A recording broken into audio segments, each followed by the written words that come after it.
Merry Christmas, everybody. Rod and I are back.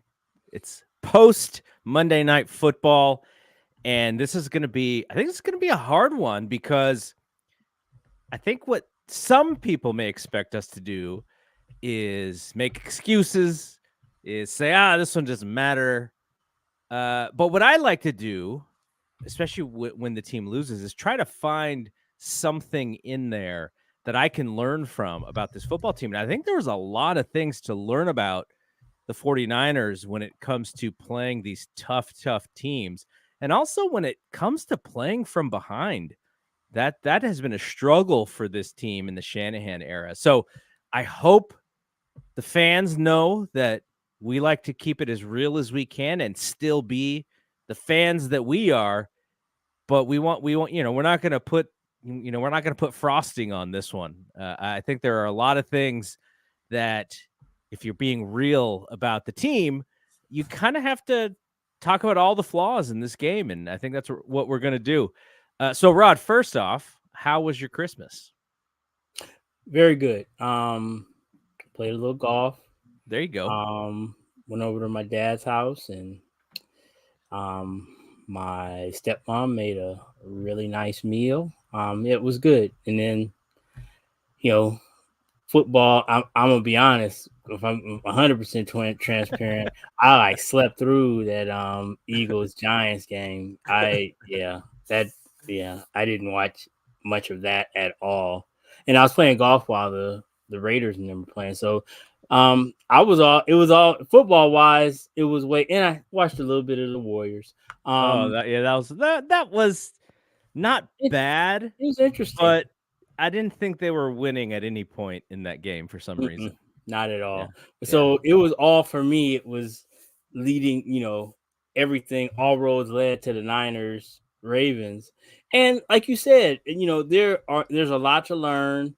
But I came in knowing that this is a good football team. And to think that, and I guess that's something you kind of just chalk up to fandom. It's like we had it all figured out. And like we hadn't done this already, 6 weeks ago with the Cowboy win. It's like, okay, now it's all figured out and we're not going to lose again in Super Bowl bound. When that just, this was definitely, even as well as we've been playing, this was a losable game. The Ravens are playing really well and they're a good football team. So I guess let's start there, is that this was, it's not like a shock. I mean, I wasn't calling Brock to throw 4 picks. No. But it was it, and to be completely honest, I didn't think we'd lose by 2 touchdowns. No. But the fact that we lost is not a huge shock. There were some aspects of the way it happened that we just simply hadn't seen before. But that's where I want to start. Is you just got to give the Ravens props. They are coming in. I knew they're a good football team, and they played a really, really good game. So there's no shame in losing to them. But I hope we can talk some people off the ledge and find some kind of silver lining in this mess. Because neither one of us tend to be as reactionary as some. So I'm not ready to slip my wrist or anything. But there are some things that we're concerned of. First and foremost is the offensive line. That's a problem. We've talked about this many times. When Trent's not in there, his presence, it's felt. I mean, it's a different situation. Now, again, I don't know how much stock you want to put in that in this game, because, the horse was kind of out of the barn at that point when he left the game.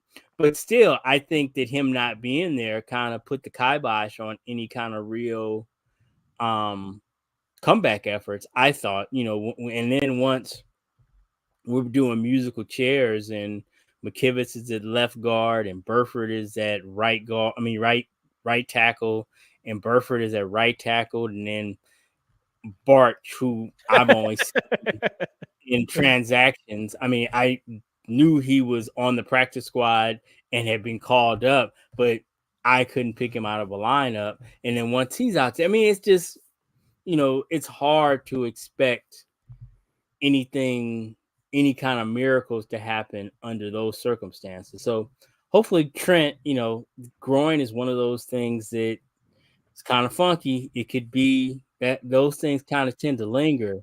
So we just hope he can get back, and we can be intact as much as possible. And then I don't really know what the deal was with Banks either. So yeah, it's a lot of questions coming out of this game. Sounds like Trent didn't speak, but said something to the effect of that, he should be okay, but he did not speak today. You talk about Barch. We actually had some straight up information in the Discord today about Barch, because Shelvin was like, "Who the hell is Barch?" And then Davis said he went to St. John's University in Minnesota. Okay. And Davis's dad was the golf coach when he was there, and he was one of the top D3 prospects going into his draft. So there's a little bit more information. If you saw Barch on television, it was like, who's this guy? There's some information thanks to Davis from our Discord. Okay, so offensive line, I think you got to circle that one. You got to star it. You got to do whatever it is to highlight that this is the weakest unit if Trent is not healthy on the team by far. And the second weakest unit, I think we've talked about this all year, is the secondary, especially in coverage, because this secondary is not built to cover when there's a quarterback who keeps his offensive possession alive with his feet like Lamar Jackson does. Every time, I was actually hoping he was throwing out of the pocket, because when he was able to leave the pocket, then that's when we got called for holding and pass interference and all these different things, and he's making plays on his feet. Fred, I'm glad that Fred still, his ACL is intact, because he got shook on one of those, and I was a little worried. I think he was a little embarrassed, and then probably caused him to do some goofy stuff for the rest of that drive too, like jumping over the line on a 3rd and 1 or 4th and 1 or whatever that was. So there are two real question marks for this all-star roster, that if you lose a little bit more depth, they had Jason Verrett out there for 2 plays, and in one play he gave up a touchdown. So and did not look good at all. I mean, how could he? It's hard to put that dude. And Aikman says been dealing with injuries for 2 years. Man, that dude has played 16 games in 7 years. That's just a tough position to put somebody in. That's all I'm gonna say about it. With a bad wheel, I root for the dude, but man, if it again, for me, I said this on Facebook today. It's worse fears realize. If you're out there counting on that dude, it's I never thought these words would come out of my mouth. I'd rather have Josh Norman out there. I mean, at least I know, he's gonna just grab the dude and just take the hole. But By the way, you could tell my Christmas evening is got a little bourbon and ginger ale going on. So nice. I usually would have tea, and you and I would have, and it'd be nice and calm. But I was like, you know what? I can't be drinking no tea after that game. So I wish I had some bourbon. So, the thing that scared me most about the Ravens, the Niners, the way that the Niners establish themselves is they get the ball, or actually, usually they start out on defense. They stop you on defense, and they get the ball, and they go downfield, just boom, boom, boom, boom, boom. And then they're up 7-0. And with a 7-0 lead, they're going to just try and out-scheme you and out-tough you. And the few times that they've lost this year, it was almost like the team was like, you may out-scheme us, but you're not going to out-tough us. And that was my biggest fear with Baltimore. was Mm-hmm. Baltimore was not going to be intimidated by how physical the 49ers play. Baltimore is usually the team giving out the physical beatings to the other teams. And so, when this team has had that adversity, they have not fared well. They're so talented that when they don't have that adversity, it's a boat race for the most part. But Mm-hmm. you have a team like Baltimore who's built on toughness, and we saw it with Cleveland as well. Even though I still think, push comes to shove, you probably should have won that Cleveland game. You should not. They were not winning this game. Cincinnati is another one that comes to my mind. These teams from I don't know if it's an AFC North thing, but those teams were not, that they weren't going to lay down once once they saw the Niners. It kind of reminds me of Mike Tyson. Like when I was growing up, Mike Tyson, That is baddest man the alive. that is And the exact example that I used earlier this week, in that I'm not going to be revisionist and say that I called that Evander Holyfield was going to beat Mike Tyson, but I knew that Evander Holyfield wasn't going to be intimidated by Mike Tyson. yeah, I knew the that second for that damn sure. like it's almost like the second that the Niners knew that they were in this tough game, it was like, okay, we're not going to play the same for whatever reason. And we do have to talk about this. I don't even know what the answer is to this, but Shanahan coached 49er teams 0-38 after being behind to start the fourth quarter. I don't even know what that means. In some cases, I know it meant that they just had some really poor teams and some really poor quarterbacks early on. But, in the last, if we say 2019 until now, there's some pretty good football teams. And that's what you do. When you go and parse the numbers, half of those are like in 17 and 18, yeah, which half of you can those are kind of with, throw out of the window because they aren't that good. But then, like you say, the other half, are firmly within, the Jimmy Super Bowl window. Now, again, 2020, he got hurt. So then that's kind of funky. But yeah, by and large, like I say, half of those are during times when we had, good football teams. yeah. So it's just I I I really I don't really have an answer for it. I know in moments like this we'll throw whatever the previous streak was, and now again Kyle stinks. And I just don't believe that's it entirely. There might be something to. This man has been in his bag pretty much all season long. Yeah, he really has. I mean, and again, I have always said that I I think he's beyond reproach as an offensive coordinator. Now, if you want to parse and nitpick some of his decisions as far as running the team, okay, we could do that, but you can't separate the two. So if we talk about going to the extremes of firing Kyle Shanahan, well, guess what?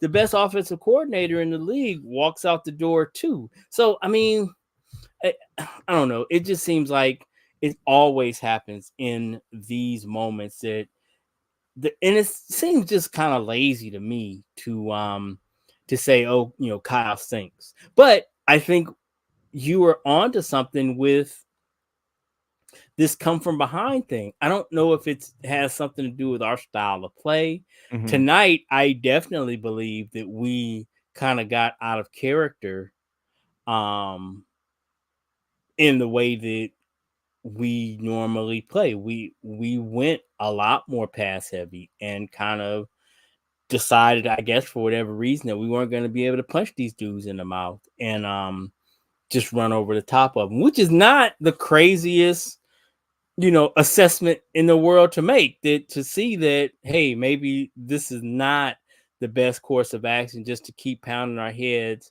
against these dudes. I don't know. I'm not claiming to have any answers, but I do find that interesting that today it just did not seem like. And then, Brock, a couple of those were just bad passes, and then some bad luck happens, but that happens all the time. Lamar had one that was like, you know, fluky kind of play too. So I mean, that you kind of can't make stuff like that be the reason, but it's definitely something to keep our eye on. Again, we're at that place where we got down and it kind of was a wrap. I posted that on Facebook as just a hypothetical question: is are we at the point where we're just accepting the fact that we're front runners? That's the I don't. word that kept coming to my mind, but that is also a word that I think people take negative. They think it's like a pejorative. And what I was thinking when it came to front running is, when everything is working, when your head coach is calling the right play and Brock is able to go to his first read if he wants.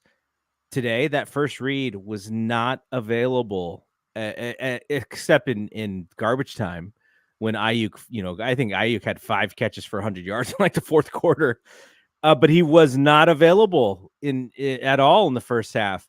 You saw a lot of Brock taking that drop, pump, look, pump, and then you're an NFL quarterback. You pump twice with It's a the wrap. 49ers offensive line, you're done. It's a wrap. And so, when everything is working great, their offense is like one of the greatest offenses that you've seen in modern day history. But, and I would love to hear, I can't wait for someone who is going to watch the tape, who's going to explain what Baltimore did that some of these other teams haven't been able to do. What I saw, what you can see from the TV version of the game is it looked like they had some really disguised blitzes that Brock did not see until late. It looked like whatever they were doing coverage wise, like there were moments where he thought he was going to be throwing into traps, and so he was looking elsewhere, and so his first read's not there. And then lastly, you could also say the pass rush did a really good job because he felt the pressure. He knew, he was counting in the back of his mind, okay, when I get to, this number of seconds, I better be ready to throw. And when I'm not ready to throw, his checkdowns were even urgent and anxious in some instances. So I saw that from the Ravens, and I didn't, I don't know what else is out there that's in the tape. I'm sure there's going to be a ton more, and I'm sure the teams who are in the playoffs are going to be looking at this game specifically and going like, okay, what did they do to stop the Niners? Now you look at the counting stats, right? Christian was 14 for 103 and a touchdown. He had like two longish runs. George Kittle, 7 catches, 126 yards. Ayuk, 6 for 113. So the some of the numbers were there, but if you watch the game, those numbers didn't even matter really. Like it wouldn't even explain to you what happened on the field. And this is not even coming from me saying, oh, all of a sudden Brock is fraudulent or whatever. Like I don't think that at all. I think he had one bad pass in the end zone. He was feeling good. They were cooking, and he misreads in the end zone and gets intercepted. And some of those other ones are pretty fluky when you look back at it, but it's about the pressure. Those other 3 interceptions to me are about the pressure and about the defensive scheme versus what the 49ers are running. You had the corner blitz that he kind of saw at the last minute, and he was a little bit lazy on his delivery, and it got tipped and picked. You had the one where Kittle and the DB kind of converged, and that ball went up in the air. And then you had the one where he got hit on the arm. And that was the one that scared me because, like, oh, my gosh, we're getting hit on the arm again, at this point. But he was okay. He had to come out of the game because of a stinger, so we did get to see Sling and Sammy Darnold a little bit. That was kind of fun because, we always want to see what he looks like with the first team. But I just give so much kudos to the Ravens, and I know it's kind of hard for fans to do that. You kind of want to blame your team, and you want to be hard on your team. You don't want to give the other team credit. that team is good. And I don't know what people think about Lamar Jackson. He doesn't have the gaudy completion percentage and touchdown X, Y, and Z. That dude's an MVP candidate. He runs that football team in a slightly unconventional way that some other all-time quarterbacks have in the past. But that team, he is the leader of that team. The identity is Lamar Jackson, number one, especially no Mark Andrews. They just lost their other running back. Like, he is doing all of this stuff with excuses in hand, and he still played a heck of a football game today. Yeah, it was really good. I can't get all into the scheme, but I know immediately the first thing it's like, because we had to call a timeout. They like it was on the first or second play, they moved Humphrey into the slot on Ayuk, and then it was like they called timeout because it was almost like they weren't expecting that adjustment, because Humphrey normally stays outside. He doesn't travel. So that was an interesting wrinkle. If you look at my little parlays, I thought George would have a big game because they just really don't have an answer for him. The Ravens don't. And it showed. I mean, he was on fire early on. I think literally it was like over 46. He went over 46 on that, like the second catch. It was just amazing. So yeah, it's going to be interesting to see what the tape breakers find out, and if anything, it is able to be, that's going to travel versus the 49ers, because granted, not a lot of people have Roquan Smith and Patrick Queen, and that Kyle Hamilton dude, he is a monster. He is really good. So yeah, I don't know how many teams necessarily have the personnel to do the things to us that the Ravens did, but it's a copycat league. A bunch of that stuff. The Commandos and the Rams are gonna be caught trying to do it. Watch. So we'll see. I sense that based on how this game happened, if you're Kyle, you're not thinking too far ahead. You're thinking, obviously, you're already in the playoffs. Now it's about winning the division, getting that first week bye.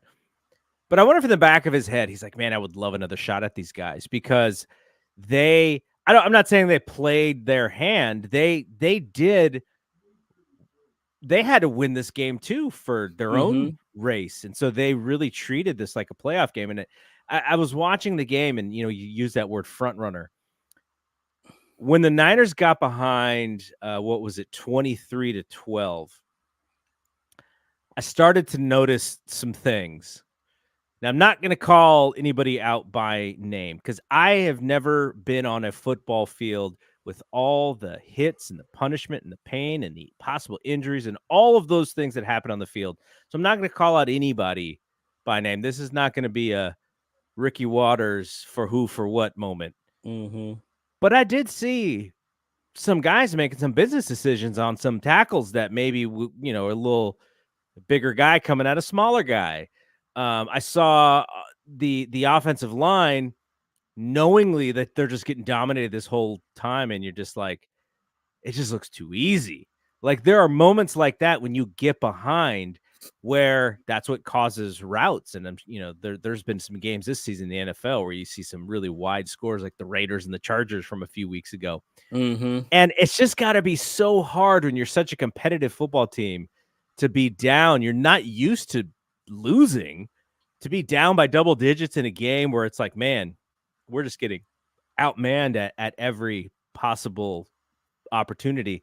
And you see a guy like Fred Warner, just, I don't know, he was laughing. I don't know if he was embarrassed, but he was making mistakes, and you could tell he was eating at him, and maybe laughing was a little bit of a way for him to kind of fight it himself. But, Lamar's out there. Lamar's out there playing football. Lamar's laughing. He's dapping dudes up who are reading his stuff correctly. Like, I just like watching that guy play football. But, that was an interesting way that the Niners reacted to what essentially was an ass kicking, especially in the second half. Like offensively, they tried to come back. I did not agree when, the game's already, they're more than likely losing the game, but it's, 3rd and 1 from the 1. And, Sam Darnold, his forte is not rolling out in any way. And you have a terrible offensive line and you call him to roll out and he get sacked for like a -20. And I'm just like, hey, we got Christian, who's got the most touchdowns in the league. How about we just give it to that dude and then we try the onside kick?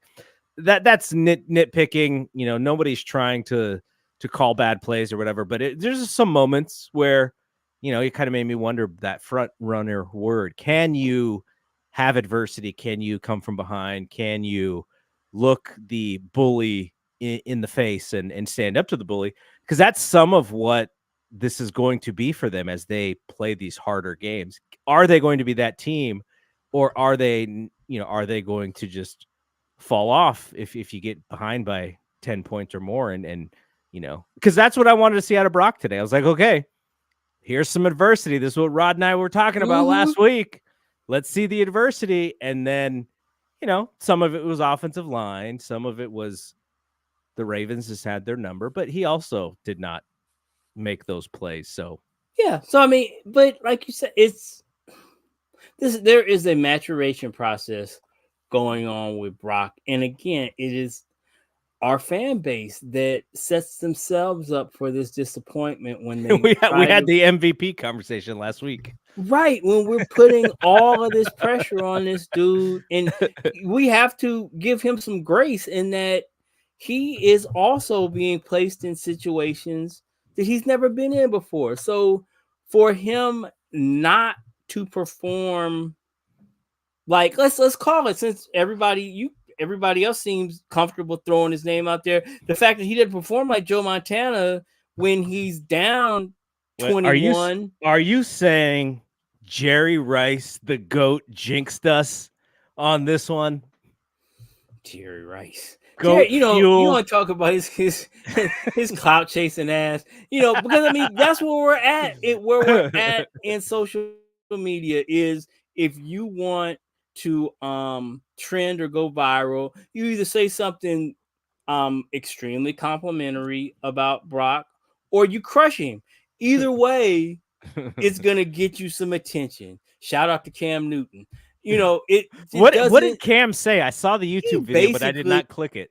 He basically, in Cam's words, I'm paraphrasing, but Dak and Tua and Brock, they ain't me, which is, kind of true in that at both Auburn and Carolina, his situation was get on my back, boys. Yeah. And we're gonna go. None of those guys, while playing well, are in get on my back, boys territory, like the people he mentioned, like Lamar and Patrick and Josh Allen. Yeah. Team, quarterbacks for whom their teams are only going as far as those dudes carry them. There's can I tell you what made me feel a little bit better about Brock's performance? Mm-hmm. The fact that Pat Mahomes lost to the Raiders. I was like, this day just is screwy if that's happening. Yeah, that's crazy. And shout out to the Raiders for winning that football game. Yeah. But to see Pat Mahomes make throw the pick like that at the end, and that made me feel a little bit better. Like, okay, today's just wonky. Like I just saw Steph Curry and Klay Thompson, miss 75% of their threes today. It's just a weird. Christmas was a weird day for sports fans in the Bay Area today. Maybe they just, and rightfully so. Maybe they just don't want to play on Christmas. Work on Christmas. Yeah, but, I can't imagine if I had to work today, I was going to be my best self. Probably not. Had a little bourbon. Oh yeah. What'd you think about our defense though? They had the ultimate neutralizer, which was Lamar Jackson's feet. Against a stationary quarterback, they would have got there. But because he's so slick in the pocket, I think all he did was a little shoulder fake on Who did he do the shoulder? Chase. I think he did a shoulder fake on Chase Young, and Chase Young completely missed a sack. Bosa got. I think did Bosa get credit for any? Because I know they got to him twice. Who got credit for the 2 And I know sacks? I'm thinking that Chase got credit for one of them. Chase got a half, and Gregory got a half, and Hargrave got one. Nick got credit for 3 tackles, all tackles for loss, by the way. But I don't see if he did not get anything else. He may I don't know what his I just numbers were as far as how close he got though. I was thinking earlier this week about how does that affect you, the fact that if you're a pass rusher and you know in the back of your mind, if you don't get this down to the ground, he's like one. I can't. How many quarterbacks in the league right now are dudes that if you get the ball on the 25 and you're pass rushing him, that you have to worry that this dude he could take a 75 on you. Yeah. Lamar is one of those guys. Justin Fields, maybe. It's got to play into your head that if you don't get this guy down, something bad is more than likely to happen. So you can't just balls out rush like you normally do. You have to be mindful of the fact that That's this a little dude is a bit weapon. that's a little bit what Shelvin was wondering in the Discord, like, because I was saying how, and it's something that you and I have talked about all season long, like the way that the secondary works, they can be a little physical, but their expectation is that they're not going to have to cover for long Mm-hmm. periods of time. And so Shelvin was like, well, maybe the fact that they're not getting in on Lamar is part scheme. And I was like, well, if it is, they need to tell the secondary because they're struggling, for that. And Fred was a good spy on Jalen, but Lamar is different. He's Different. not the same quarterback as Jalen. I Mm-hmm. have a buddy, Larry Caution. Shout out to Larry. I think on Twitter he is a bro Caution. He knows a lot of guys on this team. I think he's even done some security for these guys, but he's a diehard Ravens fan. And so he and I were talking about the game a little bit today, and he was saying that their tackles are horrible. Lamar just covers up the flaws. That makes sense. It was an interesting point that Aikman said that Todd Monken had mentioned that how defenses have to play 2 offenses basically. The one of their scripted play, whatever the play that's called, and then what happens when the play breaks down. It's like 2 different offenses. Once Lamar breaks the pocket, you got a whole nother set of problems that he creates. And again, there are things like he did to Fred that nobody on the planet was gonna make that tackle. If Fred didn't make it, I can't think of anybody else who would have. I mean, it's just he puts you in bad positions, and it's it's a challenge dealing with him. And I can't stress enough that I don't think that we need to overreact too much to this win, other than the fact that we might see them again. And like you say, maybe that's a good thing. Maybe they've shown us their best punch. I don't know. Maybe. And now Kyle has another month to hopefully to go to the lab and be ready for them in the Super Bowl, because that's that would be when it is, if Next time they play, if we're fortunate enough to get there. But I understand we've got a lot of football to be played again between now and then, and hopefully we'll be playing that football with Trent Williams and Aaron Banks, which I can't believe I'm saying, because I was doing a breakdown, and like Aaron Banks has literally been one of the worst guards in the league this year, quietly under the radar. He's got turf toe, man. But well, and that I did not know, which might be an explanation for why he has kind of seemed like he's regressed. If he's I not think healthy, didn't he get hurt at the end of the game? yeah, he did. It was like I couldn't tell where he got hurt, but they showed the replay, and he definitely got extended, like his feet were sliding while he was Yeah, I think trying he to. said he re-aggravated whatever the turf toe injury was on that Okay, play. and again, that's another one like Trent with the groin. I'm not wishing or hoping anything on Trent, but a turf toe, that's something that it's not going to get better during the season. It's just, my understanding of it, I'm no doctor, but my understanding of it is it's basically you just need to rest it. Yeah. Is how it gets better. And how the hell do you rest it when you're playing, when you're practicing and then playing 70 snaps on Saturday, Sunday, or Monday? I mean, it's just so he's never gonna be 100% until, which I guess at this point none of these dudes are 100% anymore. So it's football is just attrition, and it seems like we are today was like the worst case scenario with our offensive line. I guess the fact that we released Pryor to put Verrett out on the field is, not to say that Matt Pryor is any great shakes, but I think he would have been a better option to tackle than moving over McKivitz and bumping over Burford. It's just hopefully he's still out there and they can, bring him back at least. I hope that the whole Jason Verrett thing is over. If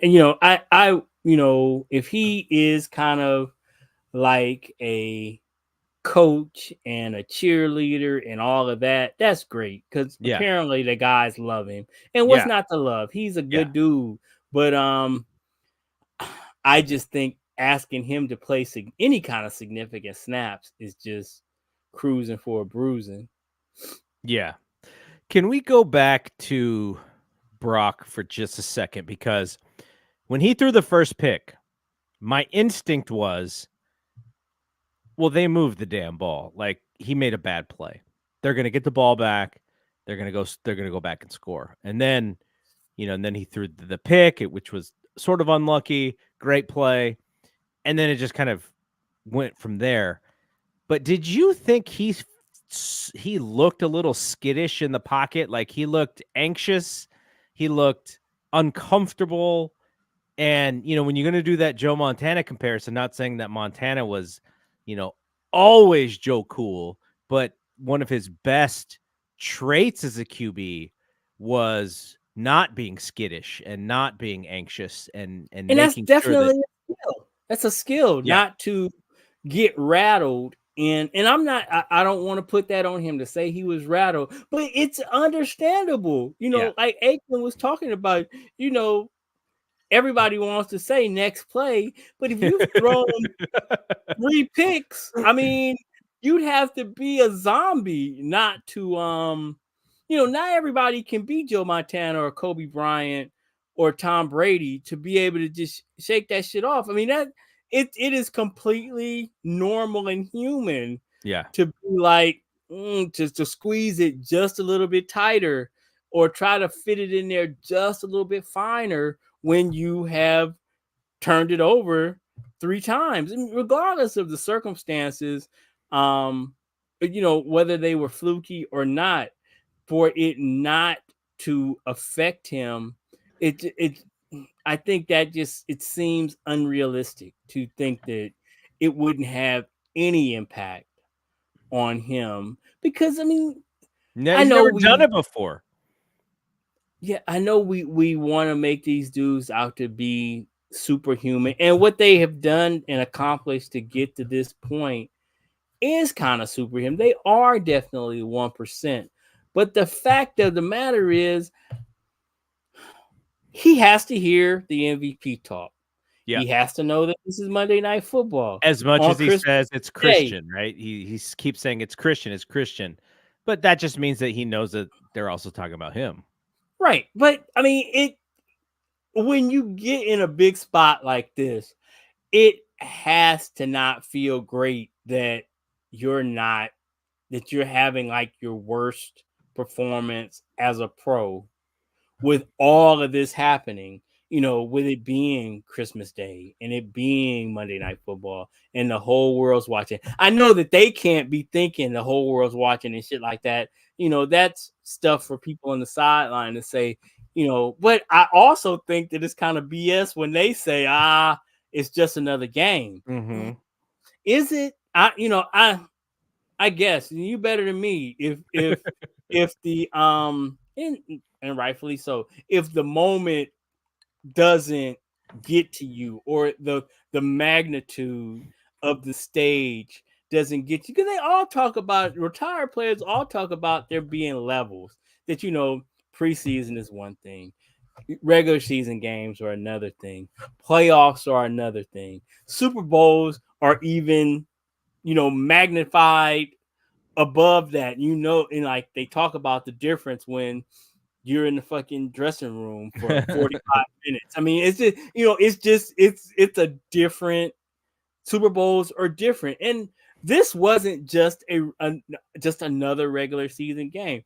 I'm positive that this game felt different than the Commandos next week will feel. I mean, it's just, this was a big stage. It wasn't a playoff game, but it's pretty damn close. It was one of the biggest late regular season games probably in the history of the NFL.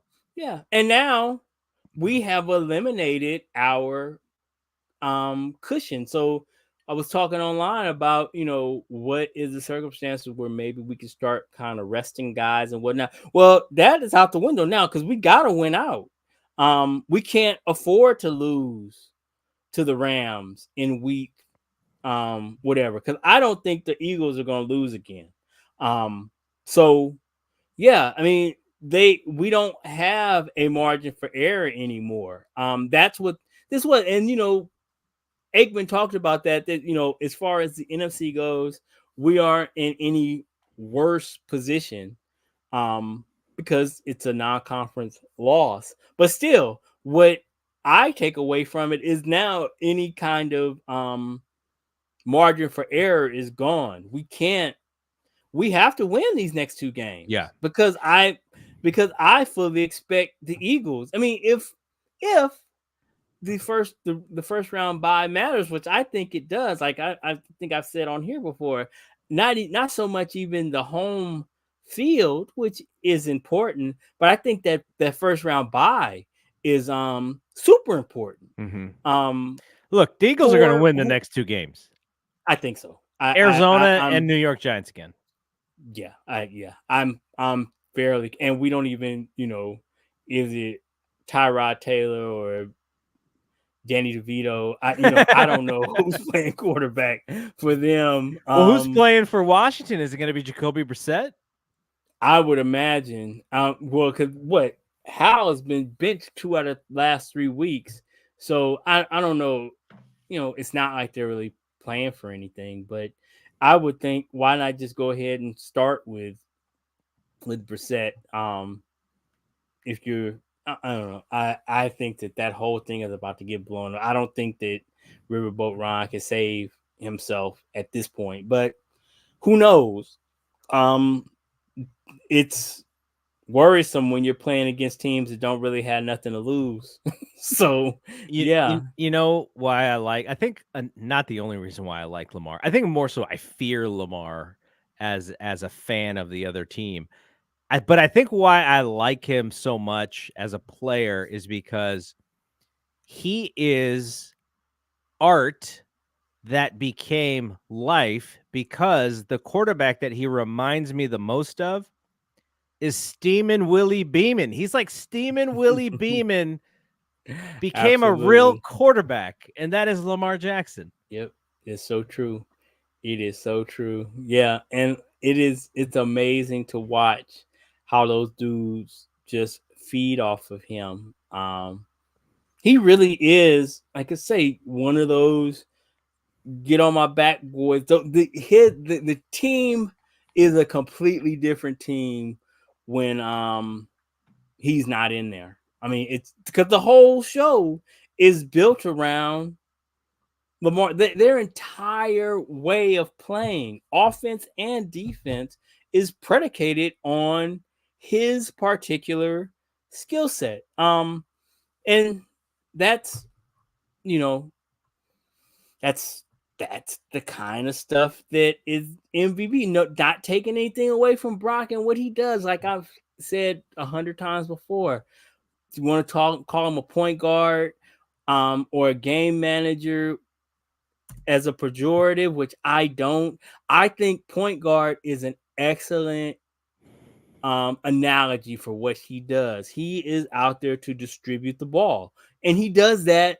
at a very, very high level. It's just, the next step in his growth. And I'm not one who thinks that he is a fully formed player at this point. But the next step in his development is, if that is going to happen, is him to be able to, bring us back in situations where we need our quarterback to go out there and make a play.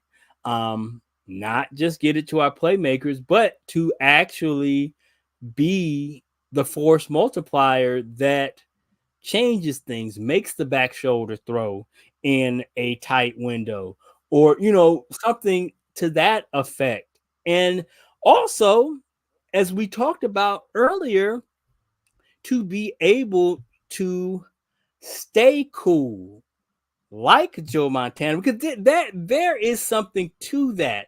The whole Hey H story is John Candy in one of in the in leading up to one of the biggest drives of his career. This dude, you want to talk about being loose? I mean, he's looking in the crowd and shit. So I mean, I think there is something to that too, in being your countenance and being the embodiment of, what, we got this. I know we down 3 scores, but you know what? Get on my back, boys. Let's go get this. Yeah. There is something to that. And the fact that in year 2 that he doesn't have that is not some kind of super duper indictment. I don't think. Not at all. You know what it reminds me of? In 84. So the Niners and Dolphins Super Bowl. I remember Dan Marino was getting way more accolades than Joe was, because he was having a record-setting year. And I was like, I was trying to go through the history, and I was trying to like be a smart fan as a, what was I, like 7 years old or whatever. And I was like, okay, well, Joe's won a Super Bowl, so he actually has that on his resume. This is Marino's second year, and he's great, but he hasn't really played in any of these big games. And so we're watching the Super Bowl, and they do the introductions for the Dolphins. And Marino comes out, and my dad screams at the top of his lungs, "He's scared. I can see it in his eyes. He's never been there before." And from that moment on, I was like, okay, my dad's probably smart at this stuff. I'm cool. We're winning this game. And then they go out and kill the Dolphins. And the reason I say that is because, Brock is getting so much praise, and a lot of that praise is because people did not see him coming. Now, in some instances, the people who did not see him coming, they want him to fail, so they are not wrong. But in other instances, the story that he is telling right now, the narrative of Brock Purdy, is fantastic for the NFL. It is fantastic for the college football game, that you can come in and be this guy. And, I just want to make sure that we are not putting, and it's not even really us. I'm sure the coaching staff and the way the 49ers look at this stuff, they're not putting Brock Purdy in this position, like you were saying, like a Pat Mahomes, like a Josh Allen, like a Lamar Jackson. Those guys have the reps in order for you to say, hey, we may not have the weapons that we once had, but you have those guys on the field, you have a chance. So I just want to make sure fans understand that Brock Purdy in his second year didn't even start until mid-season last year. He is still evolving into a starting NFL quarterback who is, depended on to win football games. And to expect this dude to just be Dan Marino in 1984, like even Dan Marino in 1984, he got beat by Joe Montana. So that's kind of the thing is, you put these guys on a pedestal, and is why I said I don't like to be the hunted, is because everyone wants to knock you off. We did this with the Warriors when KD came through, right? It was like, oh my gosh, there's so much pressure for every single game your team loses because they are just looking to knock you off that pedestal. So I like the team approach. I like Brock's read on this. I like Christian's read. I like Kittle. I like Bosa. Hey, Brock, that's one game. We as a unit have faith in you. You're the guy. Let's do this together. That's how I want to continue looking at this as well, because, quarterback, rightfully so, gets the majority of the pub. That's the money position. But for someone like Brock, I think he is going to need his peoples just as much, or maybe even more than his peoples need him. And we're going to see how that works, because the expectation for him this year is way higher than it was last year when the Niners made the playoffs.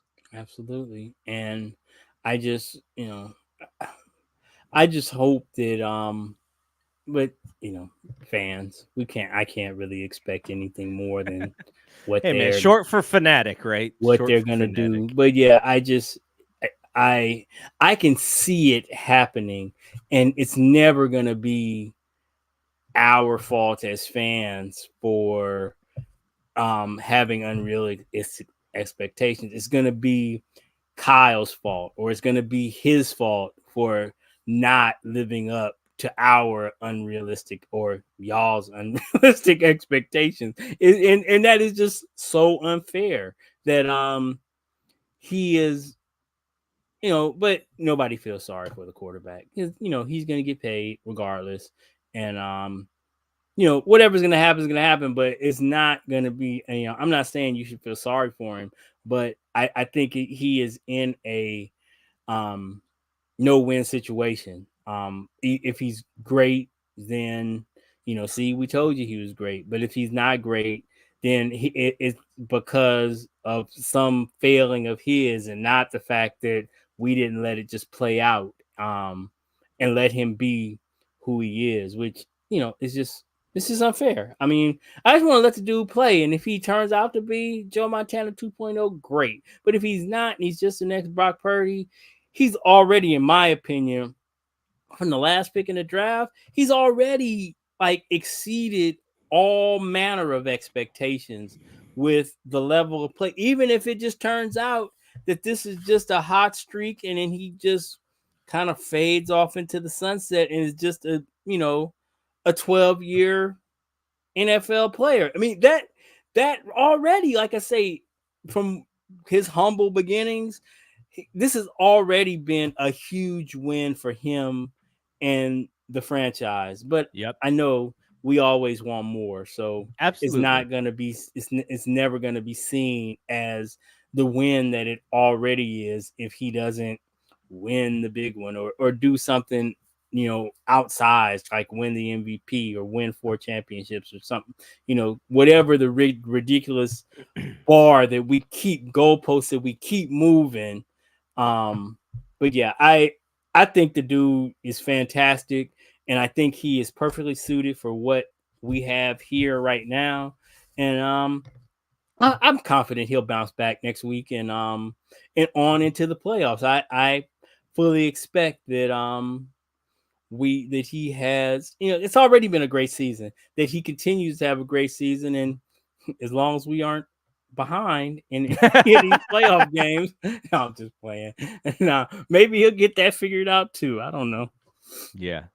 I think Kyle's probably the one chomping at the bit the hardest to get back out there, because Baltimore was ready. Baltimore was ready for Yeah, some they of this were. stuff. Yeah, they were. They So, came. They came all the way across country and were not playing any games. So no. yeah, that's gonna be. It's gonna be interesting to see how we bounce back. I mean, if we go, are we going to go across the country and lay the smackdown on the Commandos, or is there going to be some kind of like um some kind of hangover? It's going to be interesting to see how we respond to this. Yeah, hope we'll see what the injuries are like. I know Armstead didn't play, Hargrave did play today, and we talked about the offensive line. They had some injuries today, and you have the shorter week, so that is going to Yeah. be a thing for them. Now, Washington is one of the poorer teams in the league, but if you look ahead for two weeks, the Rams are like in the 6th spot Hmm. for the They need NFC that for the win. playoffs. So when we play the Rams in week 18, that's going to be their playoff game. So that's that. I think if you're worried about that game, you have a right to be worried because they're going to play like there's no tomorrow. Yeah, and it's interesting, Washington this week, even like you say, they brought in Brissett. They weren't playing like a team that was like 1, 2, 3 Cancun. They seem to be still engaged. I don't know, and if you know anything about Eric Bieniemy, his offense is going to continue to play because he's kind of a taskmaster, and you just won't play if you aren't really out there. And I mean, even on these sorry teams, they always talk about how in football they're trying to put out good tape so that next, they're trying to play for their next job. So Yeah, yeah, yeah. I mean, I would not go into Washington expecting these dudes to kind of lay down. And then it's another holiday game, and you going all the way across country on New Year's Eve. I don't know. I just, while I think they will and should be fired up, I could easily see where this is like a hangover game too. I mean, it's yeah, it could be a bad spot for us. So we'll see. Hopefully we get it together and we're able to go establish our dominance over there early and get a real good big victory. Because I think that um that last game of the season is going to be a Donnybrook. I don't think that it's going to be an easy game at all. Mm-mm. Those dudes are, Stafford is slinging it. Puka is phenomenal. Cooper Cup seems like he's, rounding back into form. They are. I thought they were going to stink this year, and I they, know. have rounded themselves out to being a pretty good football team. What is the week that you may not be able to do the show right after the game? Is it next week? It's next week, but I'm working on that, so I'll let you know midweek because I'm going to try to go to dialysis early, and if I'm able to get there early, I'll get out early, and then I'll should be here, at the end of the Yeah, I week. mean, and if we have to go in the evening, we have to go in the evening. No big deal to Mhm. me. Yep. But okay, Okay. yeah, you'll let me know. We'll Yep. let folks know by Sunday what time we expect to go. So Merry Christmas. Thank you, Rod, for jumping on this holiday. I always enjoy talking about this with you. As the Niners were getting trucked, the only thing I was thinking of is I kind of want to talk to Rod about this game because every other fan that I talk to, they're gonna either the Niners are frauds, or it's gonna be like who cares about this game? No big Hmm. deal to the Niners. They weren't, they didn't need to win this game. And I think it's always going to Hmm. be sort of in between. So that I'm happy that we got a chance to do this because I got all of my stuff off of my chest and I feel a lot better. All right. So for Rod, I am Double G. Thanks to everybody for watching on YouTube or listening on the podcast feed. You can always find anything that we put out will always also be posted to the website of bspnmedia.com. So if you can't find our YouTube page or if you can't find the podcast feed, go to bspnmedia.com and you'll be able to find everything that we produce. So for Rod, I am Double G. We will see you when we see you. Peace.